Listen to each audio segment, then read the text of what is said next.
Hi everyone, Stacy Whiter here on behalf of Campus Mortgage with a quick refresher for you on FHA mortgage insurance premium basics.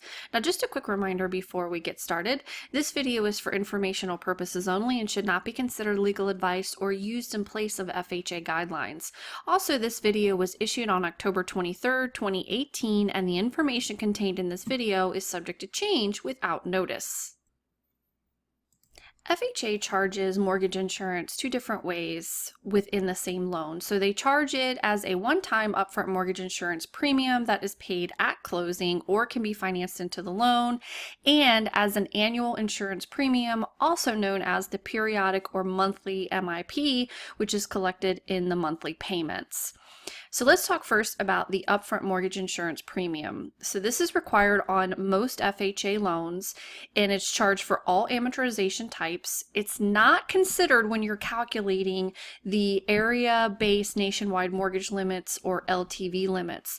So what that means is when you're calculating the base loan amount, that's before you add in the upfront mortgage insurance premium, that's the amount that has to be at or under those limits, those county loan limits or LTV limits. The upfront mortgage insurance premium can be over and above that amount. Also, the upfront mortgage insurance and premium may be financed into the loan or paid in cash. However, it's either or. You can't split it up. So you can't have the borrower pay some of the premium at closing and then finance the rest. So they either finance it all or they pay for it all in cash at closing. The current upfront mortgage insurance premium is 175 basis points unless otherwise stated. This doesn't change very often, but it does change. Now, to find this information, you could simply just go to HUD.gov and do a search for the 4000.1 handbook, but you'll find that in Appendix 1.0 Mortgage Insurance Premium. So let's take a look at that snip here really quick. So this is just a quick snapshot from that appendix, but as you can see here, for all mortgages, it's 175 basis points. So you would take that base loan amount, you would multiply it by 1.75%. That's your upfront mortgage insurance premium. And there are some exceptions. So as you can see here, if the mortgage that maybe you're refinancing was endorsed on or before May 31st, 2009, that upfront premium is going to be less. Hawaiian homelands and Indian lands also have other lower amounts. So just make sure that you're checking that. But for most loans, it's going to be 175 basis points. Now let's talk about the annual or the periodic. So this is the monthly MI that's also charged. Again, this is required on most FHA loans. It's an annual premium paid monthly as part of the mortgage payment. And this premium amount or rate is based on the LTV ratio, the base loan amount, and the term of mortgage. And again, you can find this rate in the Appendix 1.0 of the Single Family Housing Handbook. So let's take a look now at the appendix and look at the rates for this.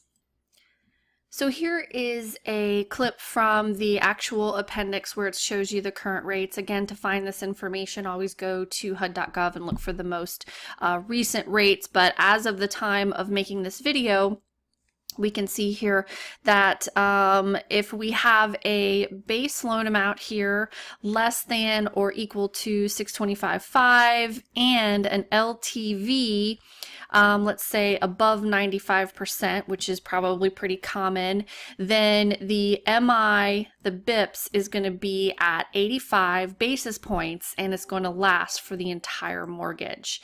So that would mean you would take the base loan amount, you would multiply it by the 85 basis points, then you would multiply that by 12 to get your monthly MI amount.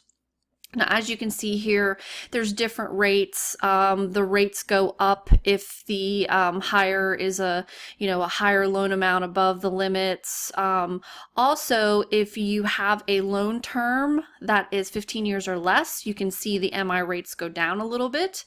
And then also, this is not as common anymore, but if you have someone who has a mortgage, an FHA mortgage that was endorsed on or before May 31st, 2009, they get those much much lower rates. So just make sure that you check this out whenever you're calculating. Most loan origination systems already have this built in, so you don't have to worry about calculating it, but you always want to make sure that you are using the right numbers and making the right calculations and estimates for the borrower. That concludes this mortgage insurance premium refresher video. Thanks so much for watching. For more tips and videos, please visit campusmortgage.org to look for the weekly mortgage video tips designed for all mortgage professionals, including underwriters, loan officers, processors, closers, and post-closers. Have a great day. We'll see you next time.